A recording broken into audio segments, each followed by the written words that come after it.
প্রিয় শিক্ষার্থীবৃন্দু, আজকে তোমাদের এসএসসি 26 ব্যাচের উচ্চতর গণিত দ্বিতীয় পত্রে কিভাবে কম পড়ে A+ পাওয়া যায়। অ্যাটলিস্ট 3টা অধ্যায় যদি পূর্ণাঙ্গভাবে ভালোভাবে পড়া যায় তারপরে A+ পাওয়া সম্ভব। কিভাবে আমি আমার অ্যানালাইসে তোমাদেরকে এখনই দেখাই দিব। তো তোমরা যারা প্রথম পত্রের ক্লাসটা দেখোনি, আমি এই ভিডিওর ডেসক্রিপশন বক্সে লিঙ্কটা দিয়ে দিব। তোমরা চাইলে ওখান থেকে প্রথম পত্রের অ্যানালাইসটাও দেখে নিতে পারো। চলো আমরা দেখি যে কীভাবে 3টি অধ্যায় পড়েও A+ পাওয়া সম্ভব। আমি অ্যানালাইজ করে বুঝাই দিচ্ছি। তো আমাদের দ্বিতীয় পত্রে অধ্যায় 10টা আছে, তার মধ্যে হচ্ছে যে ক বিভাগে আছে 6টি অধ্যায় আর খ বিভাগে আছে 4টি অধ্যায়। তাহলে আমাদের এই ক বিভাগের 4টা অধ্যায় থেকে 6টা অধ্যায় থেকে 4টা সিকিউ প্রশ্ন থাকবে, এর মধ্যে থেকে 2টা বা 3টা দিতে হবে। আমরা চাইলে 2টাও দিতে পারি, চাইলে 3টাও দিতে পারি। এবার আমরা খ বিভাগে আসি। খ বিভাগ থেকে আমাদের 4টা অধ্যায় আছে, 4টা অধ্যায় থেকে 4টা সৃজনশীল থাকে পূর্ণাঙ্গ। এখান থেকে আমাদের 2টা অথবা 3টা, আমরা যদি ক বিভাগ থেকে যদি আমরা 2টা প্রশ্নের উত্তর দেই তাহলে খ বিভাগে আমাদের 3টা দিতে হবে, আর ক বিভাগ থেকে যদি আমরা 3টা দেই তাহলে খ বিভাগ থেকে আমাদের 2টা প্রশ্নের উত্তর দিতে হবে। এবার আমি শুরুতেই বলছি যে 3টি অধ্যায় ভালো করে পড়েও A+ পাওয়া সম্ভব। কীভাবে আমি এখন সেই হিসাবটা এখন তোমাদেরকে বোঝাই দিব। আচ্ছা, এবারে আমরা আসি পূর্ণ সেট। ক বিভাগ থেকে পূর্ণ সেট হয় একমাত্র 3 অধ্যায়ে, 4 অধ্যায় এবং 7 অধ্যায়ে। 3 অধ্যায় থেকে জটিল সংখ্যা, এখান থেকে পূর্ণ সেট প্রতি বছরই হয়। 4 অধ্যায় হচ্ছে বহুপদী ও বহুপদী সমীকরণ, এখান থেকেও পূর্ণ সেট হয়। 7 অধ্যায় হচ্ছে বিপরীত ত্রিকোণমিতিক ফাংশন ও ত্রিকোণমিতিক সমীকরণ, এখান থেকেও পূর্ণ সেট হয়। এই 3টে অধ্যায় থেকে প্রতি বছরেই পূর্ণ সেট হয়। আর বাকি থাকলো তোমার হচ্ছে বাস্তব সংখ্যা, যোগাশ্রী, এরপরে হচ্ছে দ্বিপদী। তো কোনো বার দেখা যাচ্ছে যোগাশ্রী এবং দ্বিপদী থেকে একটা সেট করে, কোনো বার আবার দেখা যাচ্ছে বাস্তব সংখ্যা দ্বিপদী থেকে একটা সেট করে, আবার কোনো সময় দেখা যাচ্ছে বাস্তব সংখ্যা যোগাশ্রী থেকে একটা সেট করে। তো আমাদের এখান থেকে যেহেতু আমাদের পরীক্ষায় আমরা সর্বোচ্চ এখান থেকে 4টার মধ্যে 3টা দিতে পারবো অথবা 2টা দিতে পারবো, তাহলে আমরা 3টা নিয়ে হিসেব করি।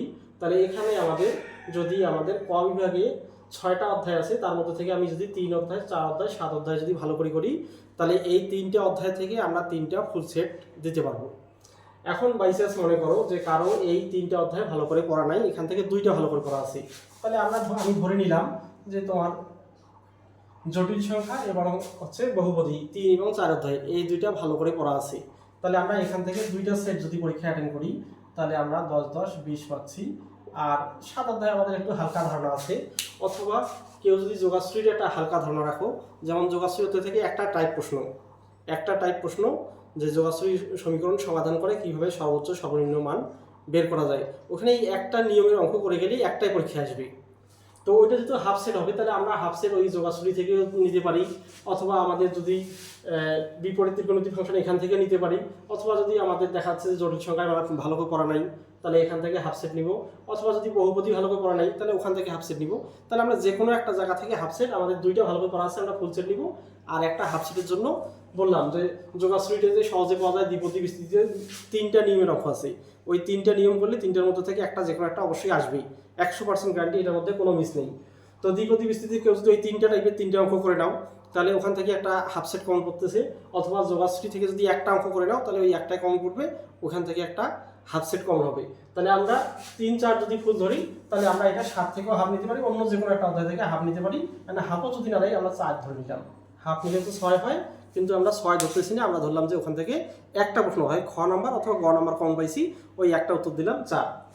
এখন এখান থেকে আমাদের 4টা অধ্যায় থেকে 4টা সেট আসবে। এখন আমাদের এখান থেকে যদি আমরা 3টে অ্যাটেন্ড করছি তাহলে ওখানে তো আর 3টে অ্যাটেন্ড করতে পারবো না, ওখান থেকে আমাকে 2টা অ্যাটেন্ড করতে হবে।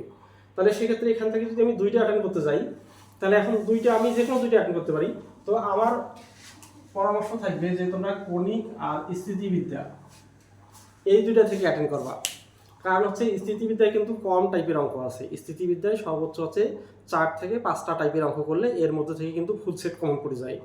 আর গতিবিদ্যাতে 8 থেকে 10টা টাইপের অঙ্ক করা লাগে, তাহলে তুমি ওখান থেকে ফুল সেট পাবা। আর বিস্তার পরিমাপ এবং সম্ভাবনা। বিস্তার পরিমাপে আবার সূত্র অনেক বেশি, সম্ভাবনায় যদিও সূত্র কম, কিন্তু অঙ্কগুলোর মধ্যে একটু পেঁচালো আছে। দেখা যাচ্ছে অনেকেই এত সহজে আয়ত্ত করতে পারে না।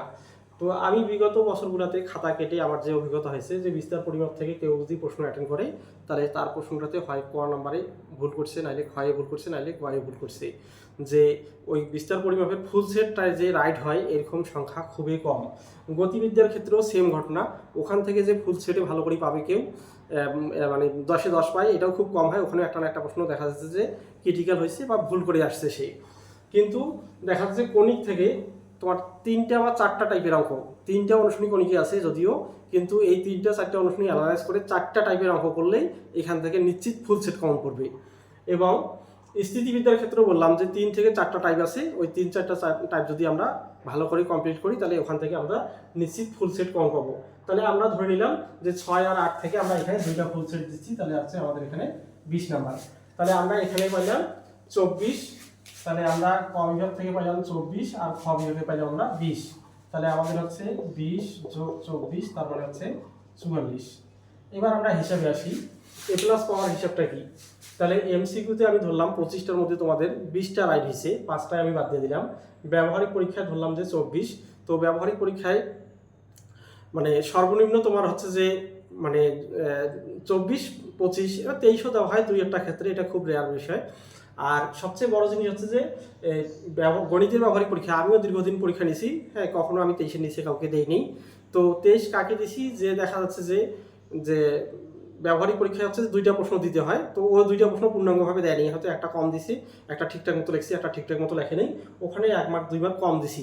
কিন্তু তাছাড়া ব্যবহারিক পরীক্ষায়, গণিতের ব্যবহারিক পরীক্ষায় বিশেষ করে ফার্স্ট পার্টে 25-25 দেওয়া হয়, সেকেন্ড পার্টেও 25-25 দেওয়া হয়।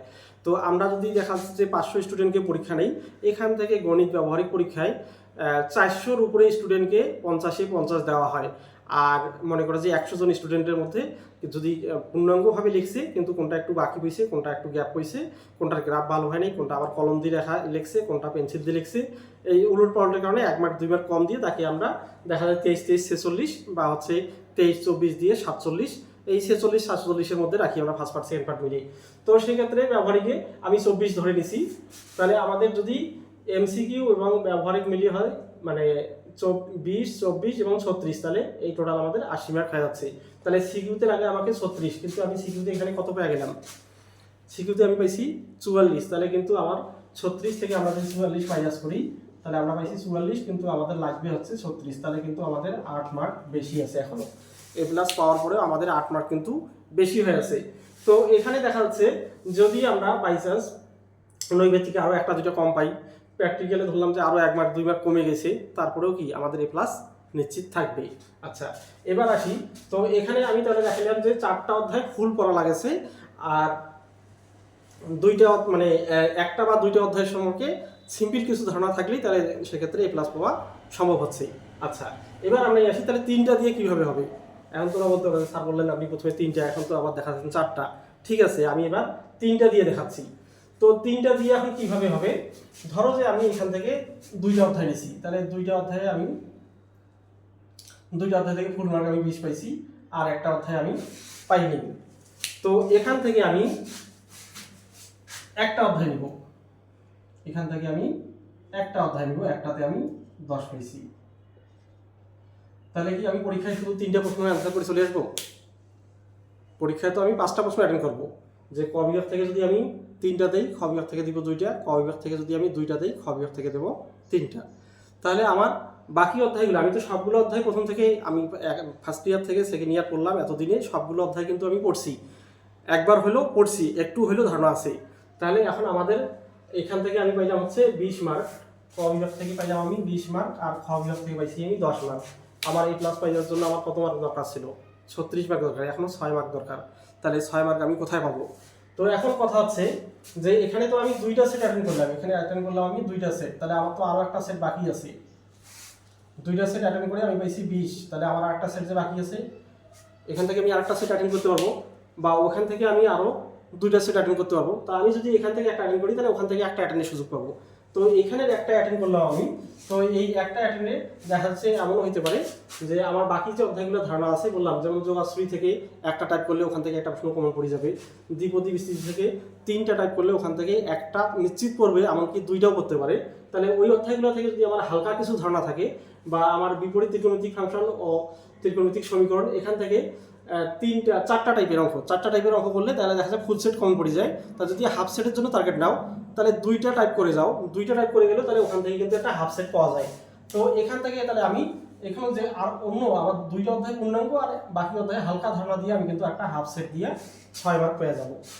তাহলে ক খ মনে করো পাইছি, বা ক আর গ পাইছি আমি, তাহলে ওখান থেকে আমি এখান থেকে আর একটা হাফ সেট পেয়ে গেলাম। তাহলে আমার এখন মার্ক দাঁড়ালো এখান থেকে 20 আর 6 হচ্ছে 26। তো আমি তাহলে আমার অ্যাটেন্ড হলো কটা, 3টা সেট আমি অ্যাটেন্ড করলাম, করে আমি এখানে পেলাম 26। এখানে তো একটা ফুল দিয়ে দিছি আমি, ধরো যে 6 অধ্যায় থেকে আমি কণিক থেকে ফুল দিয়ে দিছি। এখন স্থিতিবিদ্যা তোমার একটু হালকা ধারণা আছে, বা সম্ভাবনার একটু হালকা ধারণা আছে। তো সম্ভাবনা থেকে যদি ওখান থেকে বিস্তার পরিমাপের ইয়াটাতে আছে সূত্র অনেকগুলো, এবং ওটা ক্যালকুলেশন করতে অনেক টাইম লাগে, ক্যালকুলেটর অনেক চাপা লাগে। তো যদি সম্ভাবনা সম্পর্কে যদি একটু হালকা ধারণা থাকে, তারপরেও এখান থেকে কিন্তু 6/4 মার্ক অ্যাটেন্ড করা যাবে। তাহলে আমি ওখান থেকে খ বিভাগ থেকে আমার শুধু 6 অধ্যায় আমি গণিতটা খুব ভালো করে নিছি, অথবা তুমি স্থিতিবিদ্যা খুব ভালো করে নাও, তাহলে ওই দুইটার মধ্যে যে কোনো একটা অধ্যায় যদি ভালো করে থাকে তাহলে ওখান থেকে তোমার 10 নিশ্চিত হয়ে গেল। আর একটা অধ্যায় তুমি সেটা আছে 10 অধ্যায় নিতে পারো, 9 অধ্যায় নিতে পারো, 8 অধ্যায় নিতে পারো, তুমি যে কোনো একটা অধ্যায় নাও, যে কোনো একটা অধ্যায় থেকে মোটামুটি একটু ধারণা নিয়ে যাও, মানে A to Z ডিটেলস দরকার নাই, মোটামুটি একটা ধারণা নিয়ে গেলে তাহলে ওখানে হয় দেখা যাচ্ছে ক খ 2টা কমন পাইছো, অথবা দেখা যাচ্ছে ক গ কমন পাইছো, অথবা এমন হইতে পারে যে শুধু শুধু খ অথবা শুধু গ কমন পাইছে আমাদের, তাহলে সেক্ষেত্রে আমরা 4 মার্ক পাবো। তাহলে আমরা এখানে যেহেতু 6 ধরে নিছি, তাহলে আমরা না হয় এখানে সাইডে ধরলাম, আমরা বেশি না ধরি। তাহলে এখানে আমি যদি সাইডে ধরি তাহলে আমার মার্ক আছে 10 যোগ 4, তার মানে এখানে হচ্ছে আমার 14, আর এখানে হচ্ছে কত আমাদের 26। তাহলে দেখো 26 যোগ 14 সমান সমান হচ্ছে 40। তো আমি দেখো 3টা অধ্যায় পড়লাম, 3টা অধ্যায় ভালো করে পড়লাম A to Z, আর 2টা অধ্যায় সম্পর্কে একটু মোটামুটি ধারণা রাখলাম, রাখার পরে আমার কিন্তু রেজাল্টটা দাঁড়াইলো আমি 40 মার্ক এখান থেকে পাইছি।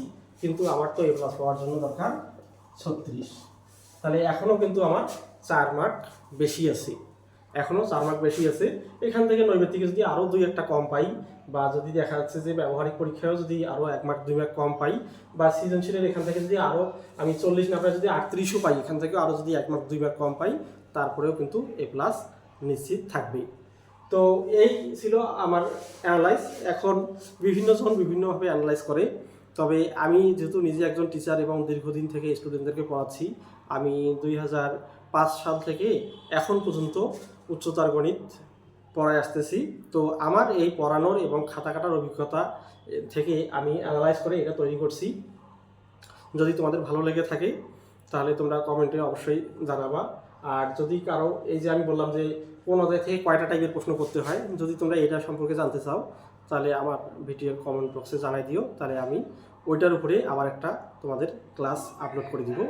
আর আমার ডেসক্রিপশন বক্সে আমার ফেসবুক পেজের একটা লিঙ্ক দিয়ে দিব, তোমরা ওই পেজটা ফলো দিয়ে রাখবা, তাহলে দেখা যাচ্ছে যে আমি যখনই নতুন কোনো ভিডিও আপলোড করব তোমরা নোটিফিকেশন পেয়ে যাবা। অথবা আমার যে ইউটিউব চ্যানেলটা, এটারও আমি লিঙ্ক দিয়ে রাখবো, তোমরা আমার চ্যানেলটাকে সাবস্ক্রাইব করে যদি রাখো তারপরেও নোটিফিকেশন পেয়ে যাবা। আর হচ্ছে যে যদি উচ্চতর গণিত বিষয়ে কোনো ধরনের তোমাদের কোনো অধ্যায় সম্পর্কে যে ভালো ধারণা নাই, বা স্যার এই অধ্যায়টা অল্প পড়ে, দেখা যায় 1টা বা 2টা নিয়ম পড়ে, কীভাবে স্যার এখান থেকে একটা প্রশ্ন কমন পাওয়া যায়, তো এরকম কোনো বিষয় যদি তোমাদের জানার থাকে তাহলে তোমরা কমেন্টে লিখে যাবা, আমি চেষ্টা করব যে ওই বিষয়ের উপর ওইটার উপরে তোমাদের আবার একটা ক্লাস নেওয়ার জন্য। আর আমি এখানকার প্রথম পত্রের আবার ইয়াটা আমি ভিডিও লিঙ্কটা আমি তোমাদের ডেসক্রিপশন বক্সে দিয়ে দিব, ওখান থেকে যারা প্রথম পত্রের অ্যানালাইজটা দেখো নাই তারা ওইখান থেকে প্রথম পত্রের অ্যানালাইজটাও দেখে নিবা। ঠিক সেমভাবে ওখানে আমি প্রথম পত্র অ্যানালাইজ করে দিছি যে 3টে অধ্যায় পড়েও কিন্তু A+ পাওয়া সম্ভব। তো এই ছিল আজকের মতো। আল্লাহ হাফেজ। তোমাদের সকলের শুভকামনা এবং ভালো রেজাল্ট কামনা করে শেষ করছি। আল্লাহ হাফেজ।